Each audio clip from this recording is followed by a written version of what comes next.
complain. That's awesome. I know it's been crazy here. Yeah, how's California doing? We're doing.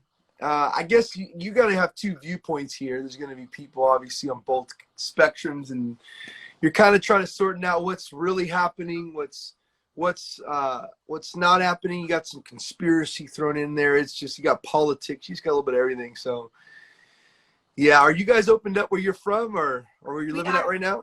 Yeah, we're mainly opened up. I think we're in phase 2. We might be about to be in phase 3. So yeah, the restaurants are open. You can go sit there, you know, and then the guidelines for churches. Our church is not open yet, but a lot of churches are opening. Yeah. So we're getting there. But I mean, like you, even on the East Coast, we're dealing with conspiracy theories. We're dealing with, you know, political things. I mean, the nation is crazy right now, you know. I know. And then there's these riots that are happening in Minneapolis. It's crazy. It's bizarre. It's crazy times that we're living in. My heart's been full of all of that this week thinking about it. I have almost been unable to get my mind off of it. Yeah. It's the same. The other night I was sitting there, I was watching the riots as they're happening, just so burdened, like, man. But I remember Lou tells a story of when he came out to LA. I think it was in the 90s. And I think this is when they had the Rodney King riots out in Los Angeles. I don't know if you've ever seen footage, but in LA, there literally there was so much rioting and damage that like store owners that were black had to put black owned on their stores so they wouldn't get destroyed. And then all the Korean owned places, Koreans were standing on their store tops with guns. It was just I was young, I wasn't in LA at the time, but I can imagine the craziness that was happening around that time. We're almost living in another moment like that. And Lou talks about underneath those rubbles of riots is revival. So yeah, that's good. I mean, even it's affecting people, you know, feeding programs and different things like that are having to shut down because of it. So it's not just even it's affecting the business owners, but it's affecting the poor people of those communities as well. Yeah. You know, even the children of the area. So I just can't even, it's so sad. But in Jesus' name, exactly, under the rubble is revival. Yeah. That's what we're Come on. so, My wife just jumped on right now, so I think Marcella's watching. Oh, hi, Marcella. I love you and miss you, friend. And hopefully we'll get to see each other soon. She's doing, I'll do a shameless plug for her. She's doing Well conversations. So she started something for women. It's called The Well, and she really wants to empower women to preach the gospel and proclaim their story. Kind of the first evangelist was in the book of John, the woman at the well who goes out and shares the gospel. And so I know she was wanting to ask you if you'd consider doing a live with her on her well time, but I will do anything for Marcella. You just name the day, time, I'll be there. Awesome. Well, man, I'm so excited to jump on. I was actually, was it two days ago? I had another worship leader from Brazil. She's from Brazil, and I didn't even dawn on me, not on purpose, but she was the first woman that I had on these lives. I think naturally I just always call up on my pops, the fathers in the faith. I'm like, you jump on, and totally good. So it was awesome. I was telling my wife, I was like, man, it was so much easier to talk to her than even some of the dudes. Like some of the guys, I gotta like keep the conversations going. And she's like, well, she's a woman, Brian. Like it's natural. And even my wife's conversations on her well, they just seem to flow. She had one yesterday that it just blew up. People just started confessing sin over Instagram Live. People were sending it. I'm like, man, why don't I ever have moments like that? But they're powerful. So I just want to say, like, we're honored to have you on here. I champion your voice, and we're honored to know you, and you got to see us really in our birthing of One Voice back in the day. I feel like it was the same. I mean, I feel like we were kind of running at the beginning together. And so it was really incredible to be able to see what God was doing and even be able to partner with you guys with what God is doing. And then it's so beautiful to see where he's taken you from there. And I just, as just a sister in Christ on the East Coast, we are cheering you on over here. And we're just excited to see what God is doing. And we're just believing that he's going to continue to open doors. Yeah. And I just see it growing and expanding. And I'm just looking forward to cheering you guys on even more. So good. I connected with Chase Durkin. Oh, yeah. They just started, the Ramp just started Jesus Clubs with One Voice. That's awesome. I've been wanting them to do that. So that is great. Yes, I remember you you wanted to make the connection. So we're launching them. They're launching them virtually right now. He's actually already did it. So they already have virtual Jesus clubs through social media. And then hopefully as things get back in, they're going to go and actually launch into their schools. So It's amazing. Yeah, that's going to be the perfect connection. Yeah. I just love that. That's so awesome. Well, Catherine, I love just to jump in. I just kind of the way I've been doing these lives is just kind of diving into the different individual stories of just kind of what, people see you now where you're at, but I'm pretty sure you would agree that your post isn't your whole journey. The post of you on a stage or the post of you leading from the calls or different events you've done, there's so much impacted into that journey. And so I would just love to maybe just to unpack that. What did you always lead worship? Was it always something you did? Did you always sing? Was it a normal part of your life, or kind of when did you start singing? So yeah, I always sang ever since I can remember, ever since being a little girl. And I think it's amazing if a lot of us look back at our lives, it's beautiful how Jesus really does make us for specific purposes. And when we look back in our lives, even a lot of times our childhood imagination points us to our calling. And so a lot of times if I look back, the very things that I pretended that I, wanted to be, a worship leader or a teacher or different things like that, I've now had the privilege of being able to do that. And so I always tell people, what did you want to do, when you were growing up? What were those hidden dreams that maybe you didn't want to really say out loud, but they were in your heart? And it's beautiful how Jesus can take those dreams and really create a life out of that and create a purpose out of that. So all that to say, yes, I've always loved singing. I've always loved leading worship. I've never been somebody who is like this huge dreamer. So a lot of people, they say, man, from a very early age, I wanted to be in ministry. I wanted to, lead in front of thousands. I never have really had those huge dreams. I've just loved the Lord.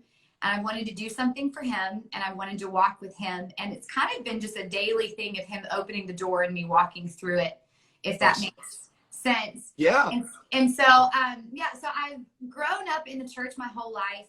By God's grace, and I think we've talked about this before. I know Marcella and I have talked about it before, but by God's grace, I just have really good parents. I don't come from a broken home. And I used to kind of be embarrassed about that testimony because people would ask me my story, and I'm like, well, I've loved Jesus my whole life, Yeah. But that's really what we're contending to see in a generation, that God can take from any background, but Lord, let there be a generation of mothers and fathers who parent well and who raise up, just like what you guys are doing right now with your children, raise up men and women, warriors of the faith, to be a generation that's not broken, that they've walked in the presence of Jesus forever. So so all that to say, I've grown up in the church, and I've had different moments where I feel like I've had awakenings where the Lord has finally said, yes, this is what you're called to do. But I kind of fought it for a long time. I remember I was 21 and I was getting a business degree at a private Christian school in my area. And some people pulled me aside and they said, Catherine, we really feel like you're called to full-time ministry. And I had seen what my dad had gone through. You gotta be honest, there's drama sometimes. Yeah, absolutely. And I experienced that firsthand, and he'd handled it like a champ, but I did not want to have to go through that myself. And so I remember telling them, if the Lord wants me to, he'll open the door and I'll walk through it. But other than that, I'm getting a business degree, Yeah. I can love Jesus, and just go to church and maybe volunteer here and there. But the Lord had other plans, and he opened up the door, and I started doing full-time ministry. But so I guess my story is just, I've loved Jesus forever. And it's a beautiful journey to be able to walk with him and just get to know him even more. Like, I'm amazed at how much more I love him now than I did even when I was a little girl. Yeah. Now I want to ask you this, because the last live I was able to do is this worship leader in Brazil, and she led all three stadiums for the Send there. And there was this point where in her story, she talks about a pastor that she had. In no way did she tell who it was, but she said this pastor really discouraged her in her voice. And so she says, for so many years, I thought, man, I'm just terrible at singing, because this person said I was terrible. And then she went to Bethel, and then she started leading in Bethel, and then went to Dunamis.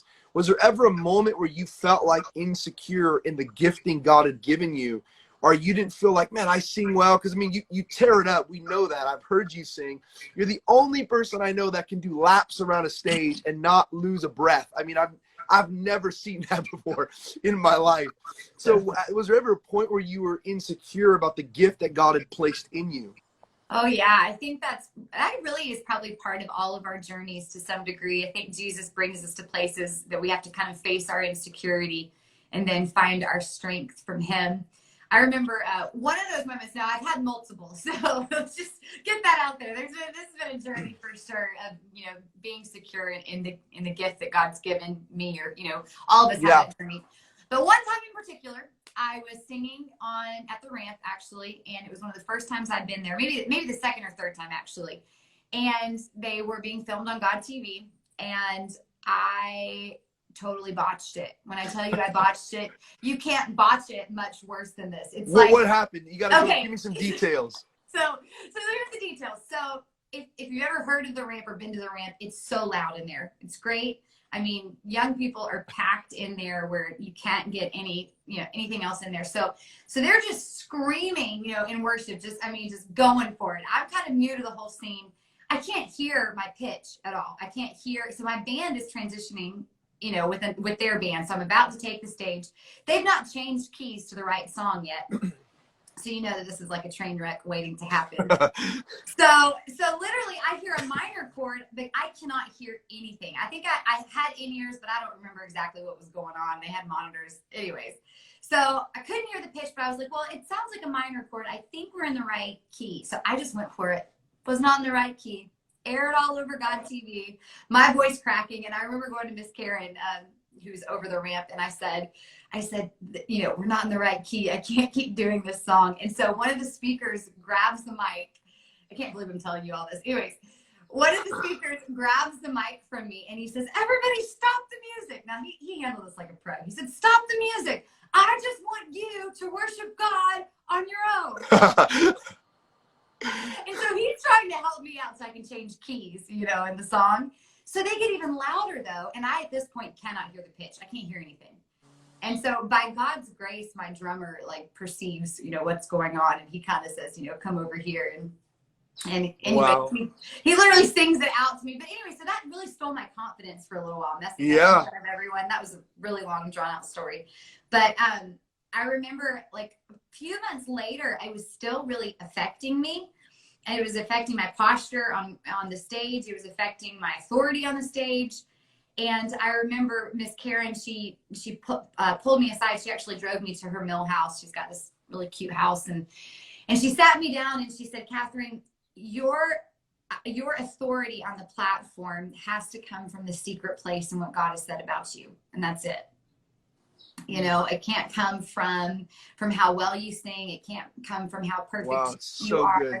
She said, your authority comes solely from you getting up from the secret place and knowing that God is backing you up. And so she said, next time I get it, that there are these worship leaders that are 6'5" and can command the stage like so crazy. Good.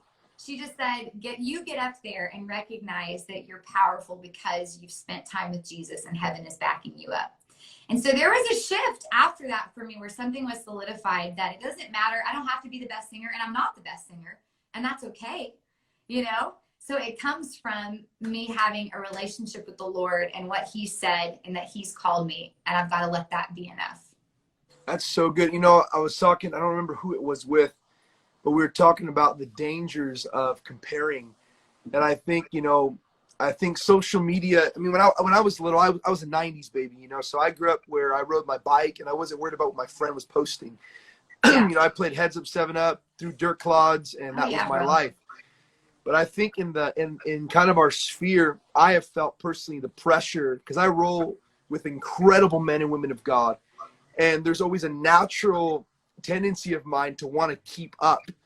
Yeah. Someone, I don't know, especially in kind of the high school. It's man, last year we got 500 kids. We need 600 kids this year. Yeah. And it's been very detrimental to my own relationship with God in ways. Because at moments I find myself striving to achieve some weird ladder that doesn't even exist. Has there ever been the case for you where there's been moments where you've been on platforms with other worship leaders where you've struggled saying, do I really have anything to bring? I know when I've gone to stadium events and I get in these green rooms, I feel sometimes so awkward. I'm like, what am I doing here? I'm not Todd White, man. I'm not these guys. And I have to remember what God placed in me. Has it ever been a struggle for you at all in places that you've led? Oh yeah. I love that you even brought this up, because I think it definitely has been a struggle, and it's something that I still have to be careful of. But I think it's something that overarchingly we have to start addressing in a generation, and we have to be honest with ourselves. And I was even thinking this week, and this is a crazy topic, and I'm not going to majorly go into the waters, but even with a lot of these riots and crisis happening, the social media world is exploding with opinions. And there can be this kind of almost need to express our opinions and to make sure that everybody knows we are outraged by different things happening, and make sure everybody knows our stance on this. And there's this constant ladder climb of us having to be a voice on every topic and us having to keep up. And really this week I was so convicted of, we've got to be people of substance that don't just virtue signal. And we've got to be people of substance that are confident in the lane that God's placed us in, and confident in our gifting, where the Lord is the one that promotes, and all we're called to do and be is faithful with what God has given us. And I think a lot of it is we do feel that pressure that social media paints a picture of us, and it doesn't see all the stuff that we're working through. And we feel like we have to maintain that picture that's been painted of us. And really, it's just, we're called to walk with God and walk in the lane that he's placed us in, if that makes sense. And I think that's awesome, just even your honesty about that. Yeah, I wanted to ask, as you're talking, this phrase came to my mind. What's the difference, in your opinion, between famous and faithful? Because I feel like those are two completely different things. And I love the men of God that have been in my life, because they humble me. And remember when Nick Vujicic, pretty sure you're familiar with Nick. He has no arms and legs. Yeah. Guy has millions of followers. And I was in a meeting one time with him. He's on my board. He's a mentor. And he just straight up said, "Hey, I want you to know, like, you're not known at all." He goes, "You think you're known, but you actually are. You're like 0.5% of people actually know who you are. I just want you to know that." And I was just like, thank you, like, for me not thinking or getting to a place where I think like because you get a couple thousand views on a video, you also like, no, like, actually in reality, I'm realizing famous and faithful, they're very different. What, in your opinion, like in the world that you live in the Christian world, what is the biggest difference you see? It's a great question too. And I think just off the top of my head, I think fame is a byproduct of faithfulness. And I think sometimes people are pursuing fame, and I don't think it's wrong to necessarily pursue influence in the sense of being intentional with your voice and being faithful. But it talks about in the Bible how God is the one who promotes. And there's certain people that he's made for specific purposes, and some of them are these amazing purposes, and then others are normal purposes, Yeah. And so I think social media has painted the picture that success and faithfulness in the kingdom looks like fame and looks like recognition, and really that's just not true. And I think that's one of the biggest battles that Christians are facing in this generation, is they think in order to have a successful ministry, they have to look like Elevation or Bethel or all of these different ministries. But it's really saying, what has God called you to? And I'm making a decision to be faithful with that. And if that takes me to stadiums, then rock on. But if that takes me to a 250 member church, then that's what I'm going to be faithful with. Because at the end of my life, I want to be where God has called me to be, ministering to the people that God has called me to. And it's not saying that you can't dream for stadiums. It's not saying that you don't have big vision. I believe God is a God of big vision. But I think there's a very fine balance where we have to be careful of saying, really, in reality, where am I right now? What season is God called me to? And being faithful with that, So I get that. And I've had to walk this out as well. I get so many prophetic words about nations, and that's great. But what's in front of me right now? That's what I want to do. Yeah, so good. So good. What would you say this last two months, because you probably went from leading worship on a consistent basis to now being home. I know you might be doing some live stuff. I know for me, I've said this on almost every live. First 2 weeks, I went crazy a little bit. I'm in my house, and I literally I knew I'd lost it when I put on Louis Armstrong, What a Wonderful World. I looked at ministry pictures and cried. I'm like, I want my old life back. I was telling my wife, oh, I was supposed to be in Argentina, 40,000. I was supposed to speak at Jesus Culture. Like, all these things get canceled. And I'm just like, and I mean, it was great. Marcella's been the one that's really held up the positive attitude with everything. Yeah. I've more been like, I hate this. Like, man, you know, but what has it been like for you in this last kind of 3 months, where maybe you're not going as hard as you were in the previous years? Yeah, that's a great question, Anna. Well, first off, are you extroverted or introverted? I am an extrovert to the max. Yeah. I need people around me constantly. Even that was another thing. I had to get used to preaching to a phone and believing that it's changing history, because I'm just not seeing it. I'm like, I literally told my wife, like, I feel like a loser. Like, I'm going to my garage and I'm getting, like, you know, normally I would get dressed to go speak somewhere, and I'm getting dressed to come to my garage. I'm just like, I feel so dumb. Yeah. So I think that personality-wise and just on a natural level tends to play into different people's responses to quarantine. So all of my extroverted friends have been like, my life's over. What am I doing with my life? And I'm like right on the edge. I'm like 49% introverted and 51% extroverted, they say. Yeah. So good. I actually have had moments where I've loved the quarantine of being away from people so and good. being locked in my house. But I'm also a girl, so I think that's another thing too. Like, I love the homebody life. I like being able to cook. I actually enjoy cleaning my house, you know? So for me, I haven't had a break like this since I started ministry. So I've been doing it for 13 years now. Wow. So this is the longest break I've had with leading worship. That's wild.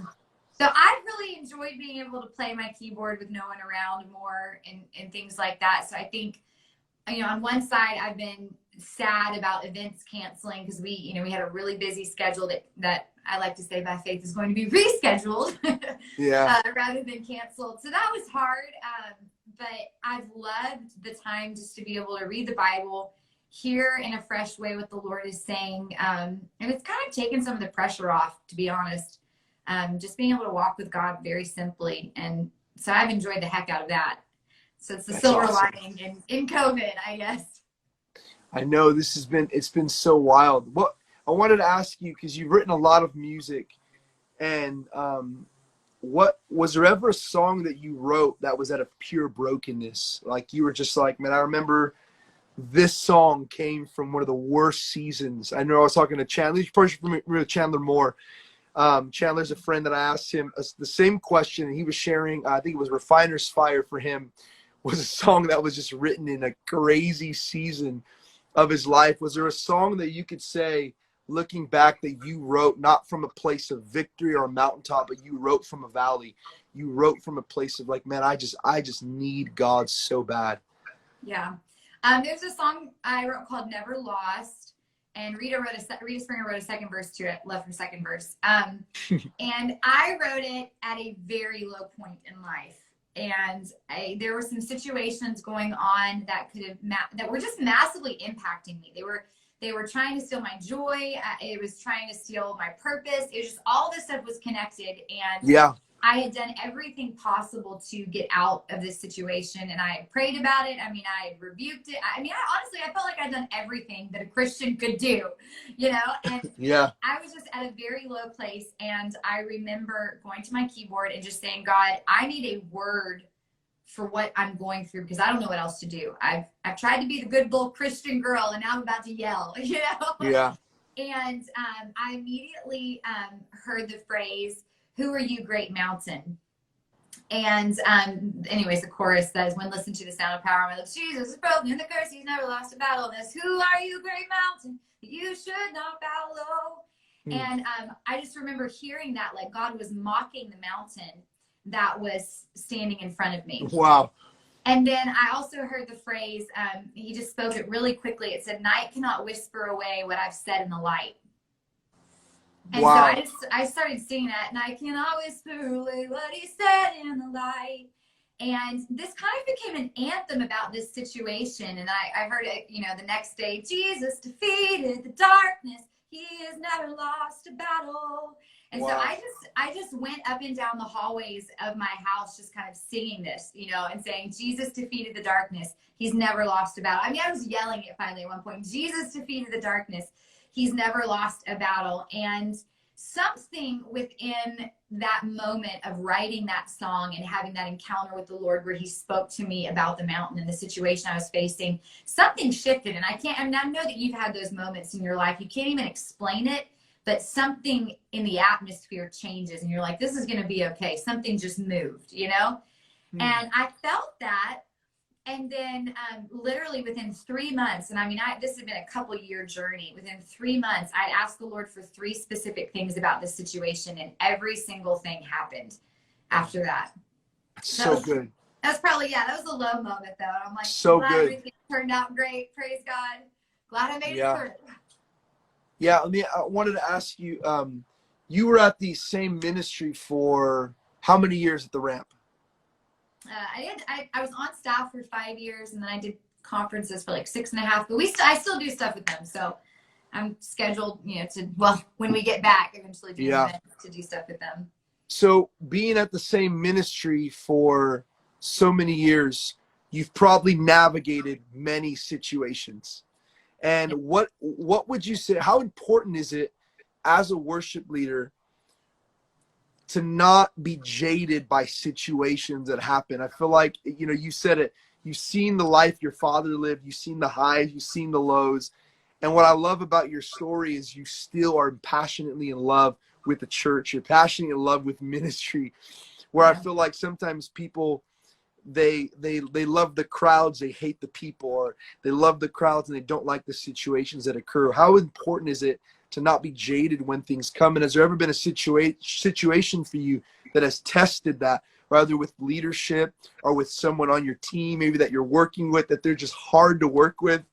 Have you ever gone through that in your years of ministry? Yeah, absolutely. I remember years ago, honestly, my introduction to ministry outside of my dad's church, there was a huge situation that happened, and it was on a global scale. Everybody heard about this drama connected with this minister. Yeah. And I remember seeing all of these people around me devastated, like people left the faith, people left ministry. And I remember talking through everything with my dad because I was right there with all of it happening. I mean, this was one of the people that had really gave me a national platform to start in full-time ministry. Yeah. And he fell. And I remember talking to my dad, and he said, Catherine, people will always fail. It just is what it is. And he said, if we put them on a platform or a pedestal that they were never meant to be on, and they're going to disappoint us. And he said, but one thing that will never disappoint you is Jesus. So good. And so he said, you have to keep the perspective that people are not perfect and that your relationship with God exists outside of their perfection. So good. How they treat you. And I saw him walk through that in life. And so he wasn't just giving me empty words. He was giving me what he walked through. And, he's like my hero with all this stuff, the drama, church drama that he's gone through. But I've seen, my heart goes out to so many musicians because exactly what you're talking about. I've seen so many jaded musicians, so many musicians that have felt taken advantage of.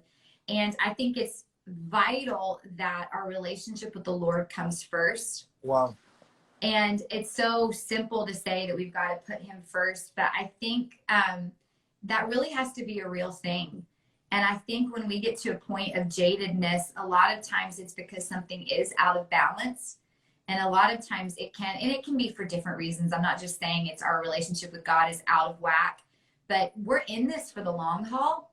And so that means that we've got to pace ourselves. That means that the priority of our intimacy with him is first. And that even means in ministry, we have to pace ourselves. If we're going so hard at a level that's not healthy, so good, we've got to recognize that and say, we're not in a sprint. That's not what Paul the Apostle talks about. Paul the Apostle said, I ran the race. He said he actually finished the race and he kept the faith. Yeah.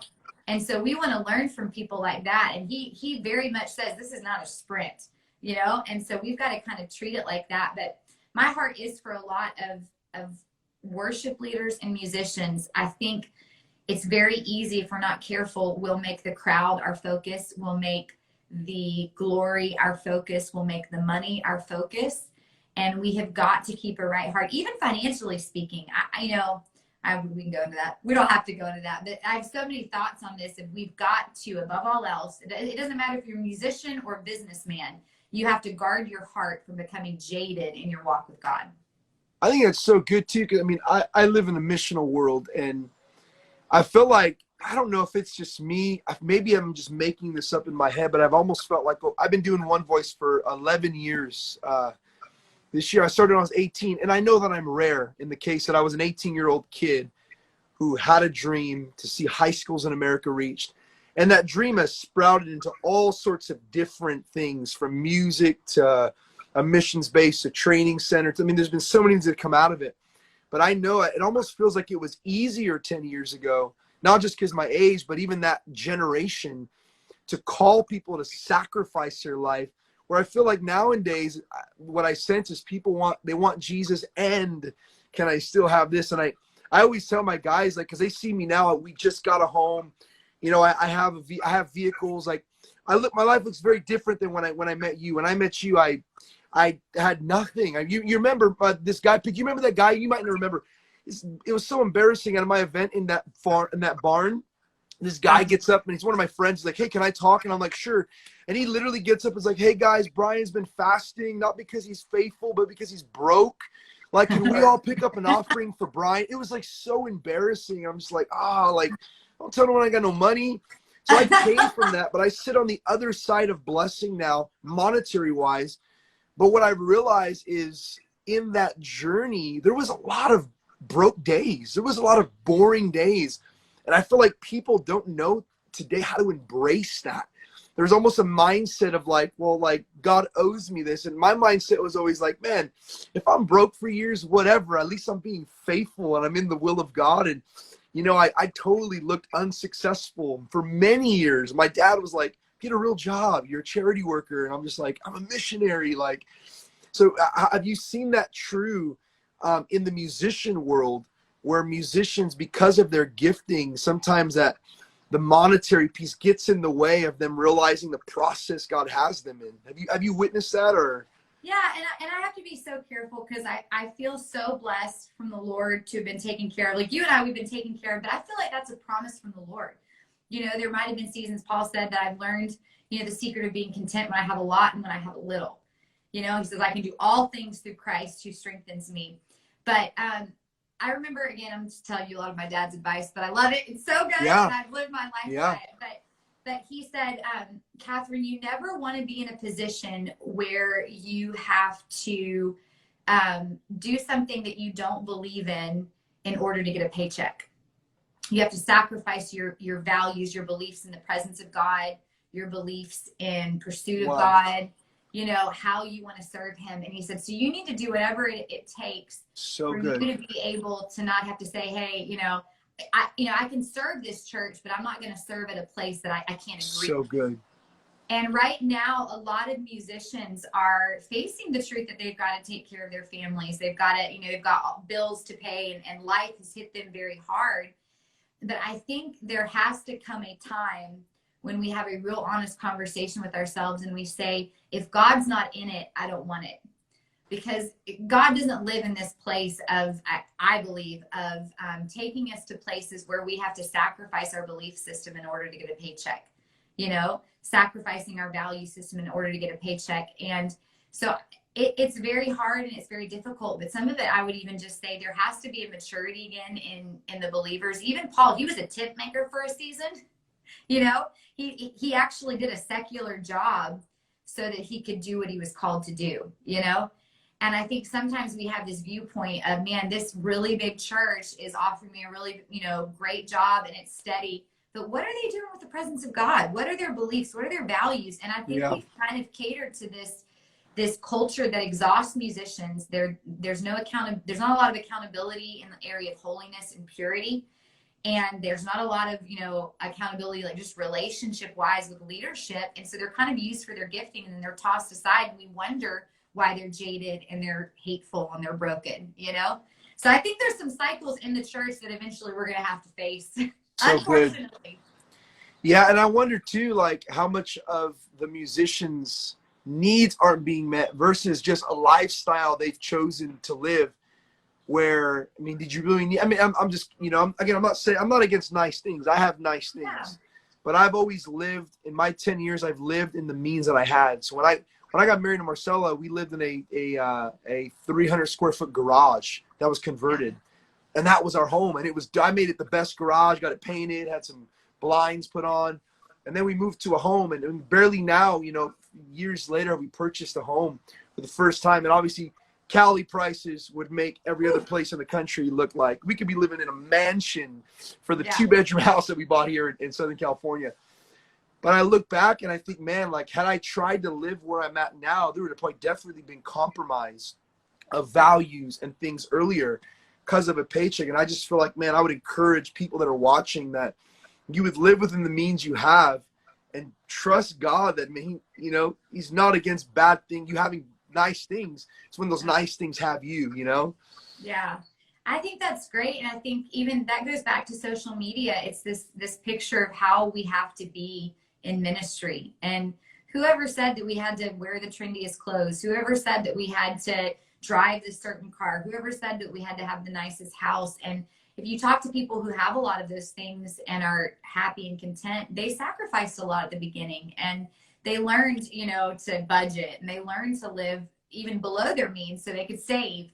And I think those are things that social media really doesn't talk about. And so we see these people who seem to have arrived, and we think that we've got to live like that. So all of a sudden we charge things on credit cards, and, we're doing all of these different things. And then we wake up one day and we realize, my God, you can't sustain ministry like that.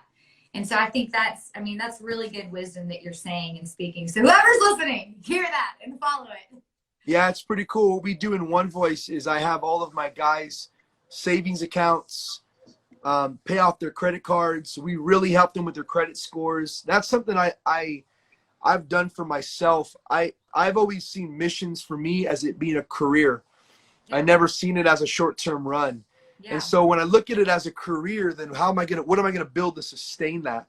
And I think, again, I think even in the church, if people would realize if there's some people that God's called you to a career in ministry, and you got to make smart choices to sustain that. So, yeah. I agree. And I think, I love Jesus because he's so gracious to us. I think back to all the time of me growing in ministry and how many mistakes I made in general, that there comes a time, and I think we've got to remember this. There's a reason he says that he's looking at how we're going to handle the small, the little, before we have more, before we're given more. And he's looking to see, how we're going to be faithful in the little before he gives us more. And I think God's calling to a group of young people again who are going to be able to really steward the kingdom. And he's got to give that to mature sons and daughters. He's not going to give that to people who are going to mishandle it. And that's a real truth that we've got to work out in our own lives and say, God, make us faithful in your kingdom. Help us to be responsible, in the spiritual and in the natural, because he's massively involved in both. Yeah, so good. Well, Catherine, thank you so much. Is there anything you'd want to share? We're going to be re-uploading this on YouTube, and obviously adding it to our series. We started doing these talks with leaders back when quarantine happened, it was kind of on accident. I reached out to Lou and I'm like, would you jump on a live? And he said yes. And I'm like, reach out to Todd, and he said yes. And then I think this is number 20, 25 or 26 that we've done. But is there anything you'd want to leave with people, maybe as they're going to watch later, any encouragement you would give people, even in your realm of music? I know Bailey, our worship leader, massively looks up to you in what you've pioneered, your passion. Is there anything you'd want to say just as we're finishing out? Yeah, well, Bailey, I love you so much. I'm just cheering you on always from Georgia. I think you're amazing, beautiful, anointed. I would just say to people who are pursuing their calling, just what we talked about earlier, be confident in the gift that God has placed on your life. We need you to be you. We have enough voices. The reason people are influential and really making a difference is because they've made a decision to be themselves. They've made a decision to be who God has called them to be.